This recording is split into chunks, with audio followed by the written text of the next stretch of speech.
La France est à l'heure du choix. Je pense qu'il est un peu trop tôt pour faire un choix. Un choix de société. D'accord, mais mon choix est fait. Ah, donc vous avez choisi? Oui. Un choix qui engagera notre pays et qui changera le quotidien des Français. Ah bah, alors, ma décision est prise, je l'ai même noté sur ce papier. Cette élection, c'est le choix de votre gouvernement. C'est le choix de votre Premier ministre. C'est le choix du projet de société que vous souhaitez. Ne m'embrouillez pas. Bon, ce qui compte, c'est que vous ayez fait votre choix. Et Gabriel Attal s'est donc affiché dans la posture d'un candidat à Matignon ce matin. Candidat pour rester Premier ministre le 30 juin. J'aimerais que les Français me choisissent. A-t-il lancé lors de cette conférence de presse une façon de le confirmer. Il entend bien diriger la campagne législative de la majorité. Alors parlons vrai. Attal est-il la personnalité la plus rassembleuse de la majorité? Est-ce que Macron est un atout ou un handicap lorsqu'il s'exprime sur la campagne? Et à cette question, Gabriel Attal peut-il sauver la majorité? Vous dites non à 96%. Vous voulez réagir? Le 0826 300 300. Alors c'est sur notre compte X et pour ceux qui votent, bien entendu, Philippe Bilger. Il est clair, un article du Parisien semblait l'établir de manière claire, que le président de la République connaît une période, à mon sens, qu'on n'a jamais connue dans l'histoire de la Ve République, où en pleine activité, un président est totalement désavoué. On ne veut pas qu'il vienne au secours des gens qu'il veut soutenir. Et même quand le président, de mon point de vue, dit des choses cinglantes et très justes sur le nouveau Front populaire, ils disent mais s'il pouvait se taire. Alors pour en arriver à Gabriel Attal, il ne faut pas exagérer. Je veux dire par là qu'il a été, de mon point de vue, durant 5 mois, un grand ministre de l'Éducation nationale durant 5 mois. Ensuite, on a pu se moquer de moi à cause de ma dilection pour lui. Non, il y a une personne qui se moquait de vous, c'était François Degois. Comme Premier ministre, et de fait, son inexpérience pendant quelque temps a frappé, mais je trouve que depuis la dissolution, depuis le saisissement qui a été le sien, depuis le fait qu'il a pris d'une certaine manière en charge les affaires de l'État sur le plan de l'activité et de la campagne qu'il mène, après avoir été totalement tétanisé par l'addition-dissolution, il prend une épaisseur, une densité qui me semble plus importante qu'il y a quelque temps. Françoise Degois. Oui, alors sur Gabriel Attal, la question, il faut la poser à l'envers. Qui, à part lui, qui est-ce qui pourrait, à part lui, mener cette campagne? Je parle hors position institutionnelle. Quelle est la personne qui sortirait? Il n'y en a pas d'autre. Il y a lui, même pas Gérald Darmanin. C'est tout à fait évident. Après, la tâche est quasiment impossible parce que, de toute façon, on voit bien les mécaniques qui sont à l'œuvre. On voit bien qu'il y a une vague brune qui se lève, une vague rouge-roge qui monte et derrière la majorité. Donc, je ne sais pas s'il arrivera à sauver la majorité, ça n'est pas le sujet. Mais de mon point de vue, je pense quand même que c'était le seul choix possible en réalité, Gabriel Attal. Et il sait faire de la politique, hein, il n'y a aucun problème, il sait mener des campagnes.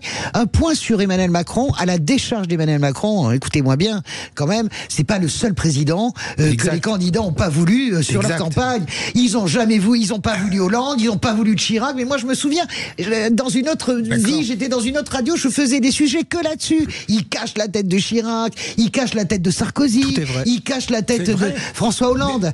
Et sur Emmanuel Macron, encore une fois, là je parle de ce que je connais vraiment dans le tréfonds, sur les qualis qu'on a, les gens qui... L'électorat d'Emmanuel Macron, ce n'est pas qu'il le hait ou qu'il le déteste. L'électorat d'Emmanuel Macron ne le comprend plus. Ça fait une nuance très importante. Une nuance très importante. Alors, vous qui êtes un macroniste défroqué, pour vous citer. L'électorat d'Emmanuel Macron, il y a un électorat, l'électorat en même temps, c'est un peu perdu. Voilà, on va pas le nier. Mais en tout cas, il y a quand même aujourd'hui, on est à 22-23% après, je vais le dire, la branlée des élections européennes. C'est pas si mal. C'est 22. Je vais aller au bout. Pardonnez-moi, je vais aller au bout. C'est pas si mal. Évidemment, le chef de meute, celui qui mène la bataille, est le Premier ministre, Gabriel Attal, qui, quoi qu'on en dise, n'est pas le seul choix. Il est le meilleur choix.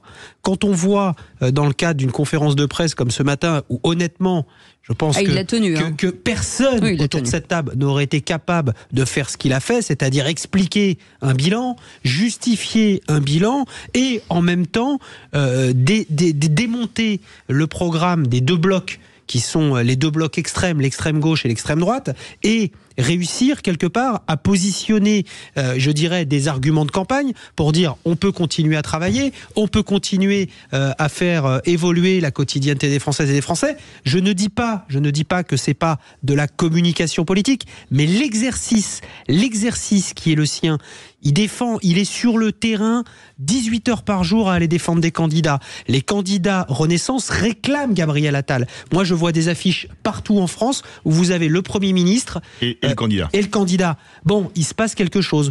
Donc, évidemment, sera-t-il encore Premier ministre dans un mois? Moi, je le souhaite, très clairement.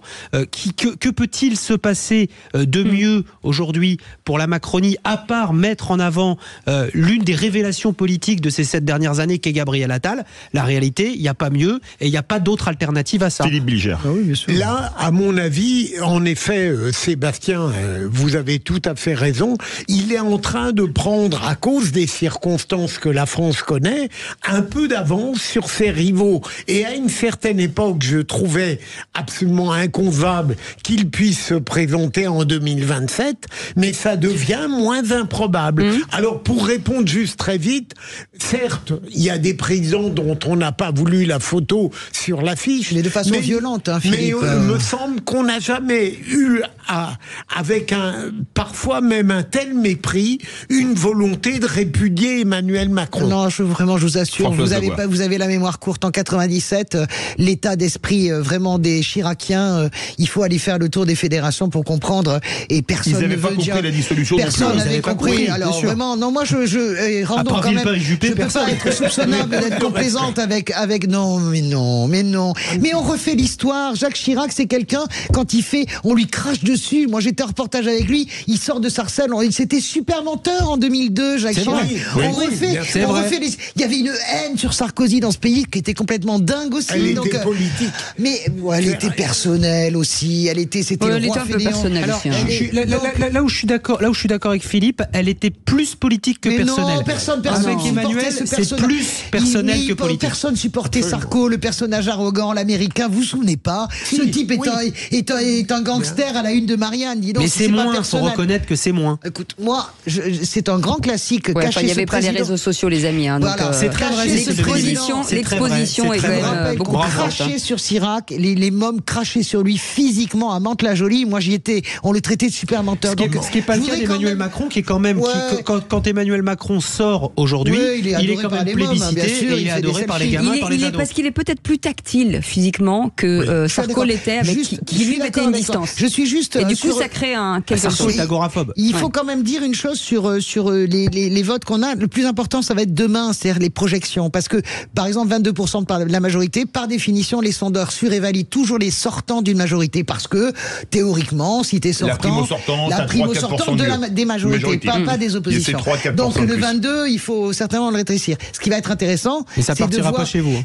Mais tu n'en sais absolument rien. Donc, mais tu peux dire, je vous le dis, c'est n'importe quoi. De toute façon, tout est enregistré, vous inquiétez pas. C'est complètement débile, ça n'a aucun sens. Nous avons les moyens de vous faire parler, je vous le dis tout de suite. On ne sait pas où ça partira. En tout cas, il y a deux dynamiques. Ça partira chez nous, tu vous racontes. C'est sûr, on s'en souviendra. Venez voter pour nous. Vous savez pas qui choisir. Allez, le mot de la fin pour le procureur. La voix de la sagesse. En tout cas, je vois qu'il y a une sorte de consensus fragile. On ne se moque plus de Gabriel. Moi, je m'en moque totalement. Excusez-moi, je le trouve toujours aussi pas fake, quasiment. Vous voyez, tout à fait. Mais il n'est pas fake du tout. Oui, il n'est pas fake du tout. Les amis. Merci pour tout ce bonheur. Merci beaucoup. Merci pour cette belle émission. Merci à tous nos auditeurs. Merci Philippe Bilger. Merci Françoise Degois. Merci Sébastien Ménard. Vous restez avec nous parce qu'avec Philippe on n'en a pas fini. Dans un instant, les vraies voix qui font rouler la France avec Face à la presse, Laurent Meillot de Mobility TV et Valérie Collet, journaliste au Figaro, feront face à notre invité Maxime Picard, responsable des achats de l'approvisionnement du groupe Stellantis. À tout de suite.